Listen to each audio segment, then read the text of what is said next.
to the Nexus for our look at the Star Trek Shipyards Starfleet ships 2294 to the future. It is the encyclopedia of Star Trek ships, so these are a range of books that they're bringing out. We've already looked at one of them. This is the second one in the Shipyards books that they're doing. They've just, or they have announced, or it has come out already, a Klingon one, so one just based on Klingon ships. I think as well that they are doing, I think they're doing ones as well based on the alien ships as well. Noticeable difference from this one, already I can see from the last book, is that it's a lot thicker. There's a lot more information in this. I think it just covers a lot more ships. So we're going to go through the through it first, and then we'll discuss it after. So once again, it's a hardback book. Obviously we have the black covering underneath, and then we have the glossy cover over it, so that's quite good. Let's just put that like that for a minute. Once again, we have the contents, then we have the acknowledgement and stuff like that. So chapter 1 is small transport ships. So we have the Raven, obviously, that featured in the Voyager episode, when Annika Hansen, aka 7 of 9, is turned into a Borg and her family and stuff like that. Then we have the Starfleet Runabout, which they've just announced that they are doing an XL version, so that'd be quite cool to get. I don't know what I'm going to do about that. Then we have the Mission Scout ship from Star Trek Insurrection, the one that Data I don't know, sort of absconds or takes. Then we've got obviously the Delta Flyer from Voyager. Once again, this information is all just pulled straight from the Star Trek Starship collection. I've gone through the whole lot. It has been a bit painstaking, but I have gone through word for word, and it is completely the same. They have not changed any word. So any spelling mistakes, and there are some, on the magazines are in this book, which I don't know what you want to say about that, but you can say what you like. Then we come on to the fighters. Once again, Starfleet isn't a sort of a military thing, but they do seem to have fighters and sort of weapon ships as well, I suppose, if you want to put it in that way. So yeah, so there's a few of these. So this is the Maquis Raider. Though it's a Maquis Raider, it's still a Federation ship. I think it's a sort of a supply patrol duty ship that they sort of take and have as their own sort of thing. Then we have the Flight Trainer craft from Next Gen. Obviously, notably missing the Cobra sign that was originally on it on the front. A little nod there from the creators, which they've obviously changed here. Then we come on to the Federation Attack Fighter. Once again, they were sort of adapted by the Maquis. Played a bit of a role in the Dominion War as well, so that's quite good. And they're quite nice ships as well. Then we have obviously the chart size, so you can see the size. I love these chart sizes, they're quite good in the book. Then we come on to the multi-mission explorers. So I think this just covers everything that stuff we have. And there is quite a lot of ships here printed on the front here, as you can see. So I have the Lantry, which we did a review on. If you want to see that review, that's fine. Go and check it out. It is in our Starship collection there. Like with a lot of these, we will be going through them again with our flashback series. So if you don't know, or you're wanting to see the ships and review and stuff like that, you can check out them in our flashback series. We have Stargazer, obviously. Then we have the Enterprise C, and that comes with its own problems in the Star Trek collection. Even on here, I mean, this is what I mean. I mean, the books are nice, they're pick up, but they are simply just copies of what we've already had. Obviously, the Enterprise C model and the magazine itself was all kinds of whack, and they've literally just copied it and they know the mistakes, yet they've just copied it. So this is the Enterprise C. And it's got notable differences, but mainly on the bottom here, the saucer section is rounded. Not like that. It doesn't have this little pod underneath it. The cells are wrong. The impulse engines, I don't want to get into it, but I just thought I'd point that out, that these they've done nothing. They have literally just pulled these out of stuff they already have, and they've not even spell checked them or anything in the book. So obviously it's riddled with the same mistakes as they are in the book, in the magazines, in this book. We have the Phoenix as well. So we have the 2 Nebula class ships. We have the Enterprise D, all the way back in episode 1 of our flashback series. You can check this out. Obviously this was the first ship that ever came out for the Star Trek collection. So that's 9. And then we got the Saratoga as well. There was quite a few ships in this one. Like I said, it's a lot thicker than the other one. We got the Defiant there as well.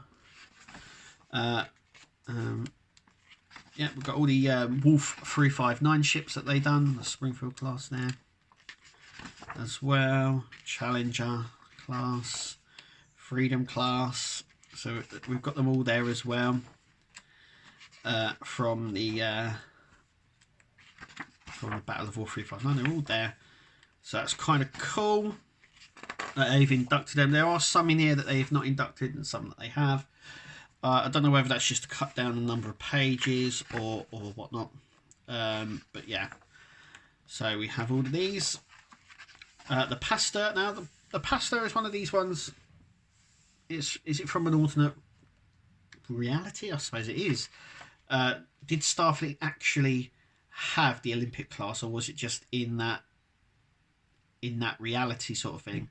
The Klingon ships have definitely come up, as you can see here. They've definitely appeared on the main universe, but it's only to be seen. Anyway, we've got the Federation Tug there, Voyager once again, the Steam Runner, which is one of my favourite ships, and we'll be looking at that in more detail in the flashback series. Obviously, a Sabre class as well. Norway. There was some noticeable missing from this. The Prometheus, we literally just reviewed this for our flashback series, so go and check that out. This is the Prometheus, obviously. You can also get a close look at the model as well, which is kind of cool. Then we have the Chintar, or Shantar, or whatever that's called there, just flying through these to carry. Yeah, once again they've put these plain views in, and they haven't. I would have liked to maybe a little bit smaller. I think the spine of the book ruins this look, and that's just me. Enterprise E. You want an honest review as well, so I don't want to tiptoe around or whatever. It is what it is, and I want to give you my honest view on it. Then we come on to chapter 4, the future. So we have the Enterprise J from the 26th century. Just there, the Enterprise J. I think it's Universe class. And then we have the Relativity, which is the time ship. And then we also come on to the Arion as well, which is a Federation time ship as well. And you can sort of see the size. So this is the Enterprise J down here. This section is this bit just here blown up, and you can then see how small this little ship is down here compared to the Relativity and stuff like that. Then we come on to here.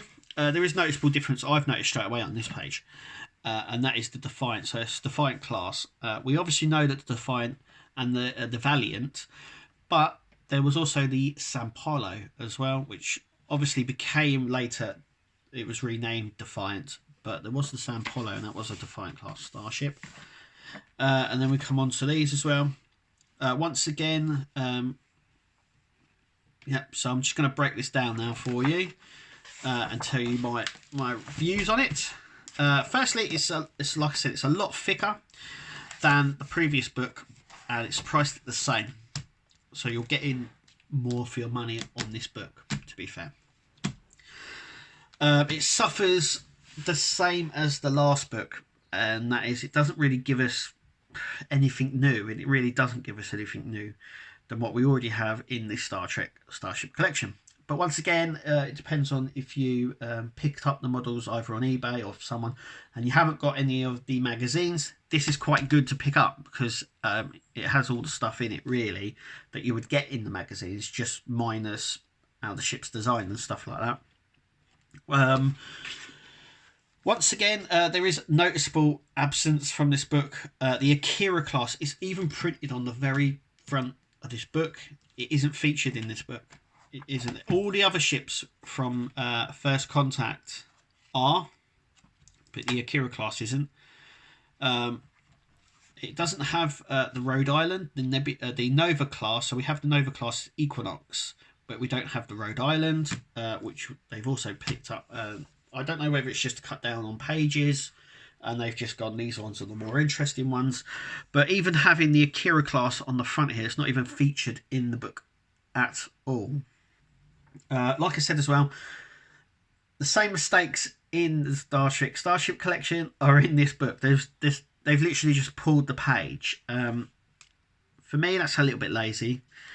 Like I said, I would have liked a bit more information in the book, but for sort of bookshelf ability, I think this is a lot better to have than the magazines. Magazines take up a lot more space, where this book, the books are, they don't, and they just sit on the shelf. They look nice as well. They're nicely presented. Once again, I think they're $24.99 on the website. Once again, they have been on sale for $19.99. Once again, it comes down to preference on the price, whether you think that they are worth it or not. Personally, £19 is a little bit okay with what you're getting. But I think you've got the information already. This is the problem I'm having with it, is that I collect all the Star Trek starships. I've got all the magazines, and so basically I've got this information already. So the book doesn't provide me with anything new. There's a few pages in there, like the chart scale and the significant events and things like that. But apart from that, I have it. So I have 95% of the information in this book already. It is what it is. It is what it is. They are, like I said, they are continuing. I think the Klingon one I will get, and I will do a review on it. So make sure you click to subscribe and watch it. Tell me what you think of the book as well. Just go through what I've gone through, or if you have the book, tell me what you think of it. But yeah, I think they're also doing the Aliens one as well. They also do the designing, and once again, I think they're just pulled straight from the Star Trek Starship books as well. So I'm on the fence about whether or not getting them or not. But yeah, anyway, it is what it is. That is our review of the Star Trek Shipyards starships. Once again, I will point this out. So just before I go, it is called the Encyclopedia of Starship Ships. Now, we've got the Picard series coming up. And just like with the last book, it doesn't feature any of... I don't know if it's going to feature. Will we get an updated version? Will we get the an update encyclopedia? We'll have to, I would imagine, to include the Akira class. But I think we'll just have to wait and see. It's a nice addition. Anyway, that is us here at the Nexus. Thank you for watching. Thank you for listening. And we'll see you at the next one.